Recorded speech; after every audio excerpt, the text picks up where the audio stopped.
Salam sejahtera, barisan juri yang arif lagi bijaksana, barisan pendengar lagi budiman, dan rakan-rakan pidato sekalian. Saya, Lia Zafira binti Muhammad Azhar, seorang murid dari kelas tingkatan 4 Ibtisal dari Sekolah Menengah Islam Hidayah. Datang bahtera dari Medan, singgah sebentar di laluan Kerai. Dan salam satu Malaysia saya hulurkan buat pendengar pembuka tirai. Assalamualaikum warahmatullahi wabarakatuh. Yang dihormati Tuan Pengerusi Majlis, barisan panel hakim yang arif lagi bijaksana yang sedang menjunjung mahkota keadilannya, penjaga masa yang sentiasa peka dengan detik jamnya, para peserta yang saya kagumi serta hadirin dan hadirat yang saya hormati.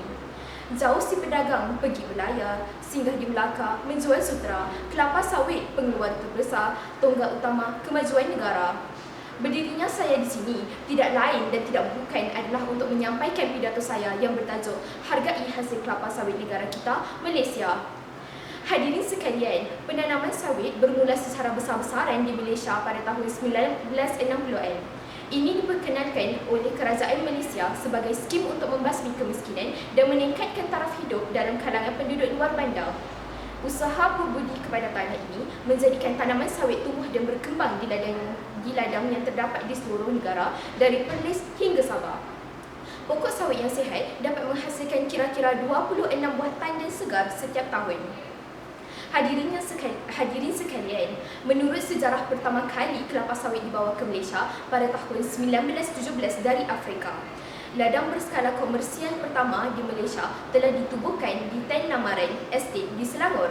Malaysia sebagai pengeluar kedua terbesar minyak sawit dan pengekspor utama telah menanam di 43 negara di seluruh dunia dan digunakan di lebih 100 negara. Banyak makanan yang kita makan dibuat dengan minyak sawit. Mi segera, formula bayi, campuran kek, keripik kentang, keropok dan makanan ringan yang lain. Minyak sawit diiktiraf sebagai memainkan peranan dalam diet seimbang yang sihat. Kira-kira 90% minyak sawit digunakan dalam aplikasi makanan dan barang yang pengguna. Selesai bicara tentang sejarah kini, mari kita sama-sama semak tentang industri minyak sawit di Malaysia yang secara langsung menggaji lebih 570,000 orang dan menyumbang sebanyak 21.09 bilion Amerika Syarikat kepada ekspor Malaysia. Lebih 39% ladang kelapa sawit dimiliki oleh pemilik tanah kecil. Syarikat perladangan besar dan kecil terdiri daripada beberapa ratus hektar kepada lebih daripada 100,000 hektar.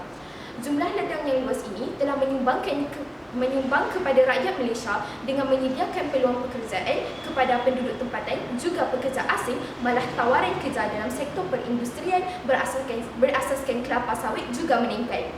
Keadaan ini umpama di mana ada gula, di situ ada semua, sekaligus membantu meningkatkan ekonomi negara secara terancang.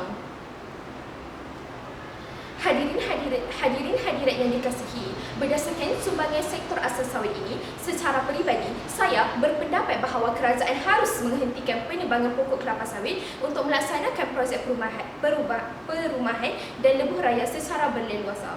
Hakikatnya, Malaysia merupakan pengekspor utama minyak sawit dalam tempoh yang agak lama di peringkat ASEAN. Tetapi, belakangan ini, Indonesia telah menduduki tempat yang pertama. Apakah yang berlaku kepada industri minyak sawit kita? Kita perlu berhenti membersihkan ladang kelapa sawit untuk membina rumah, kilang dan lebuh raya. Kita perlu tanam semula pokok-pokok kelapa sawit supaya dapat mengeluarkan lebih banyak hasil tandan yang berkualiti. Kita perlu menanam lebih banyak pokok kelapa sawit untuk hasil yang lebih lumayan dan konsisten agar terus membantu ekonomi negara yang semakin kukuh. Pihak MARDI dan MPOB juga harus bekerjasama umpama aur dengan tebing dalam usaha menjalankan R&D dengan izin.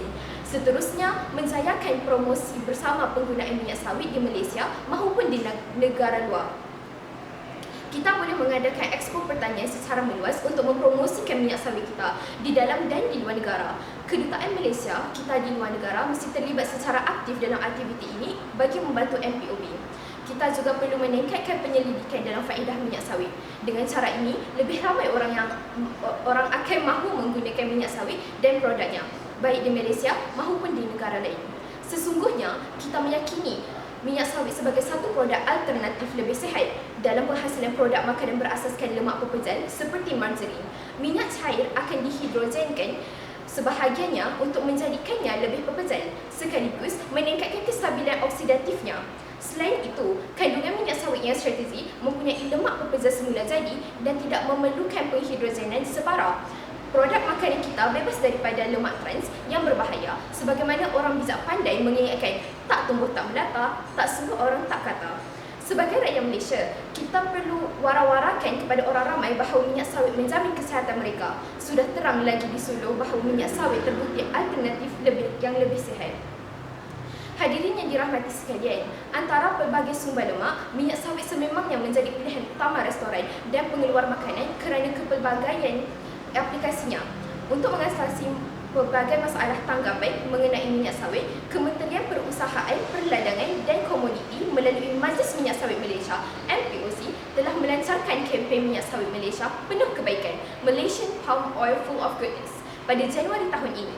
Sebagai rakyat Malaysia, kita semua harus menyokong kempen ini dan membantu mewujudkan lebih banyak kesedaran tentang faedah minyak sawit dan bersama-sama menjayakan kempen hargai minyak sawit kita secara berterusan.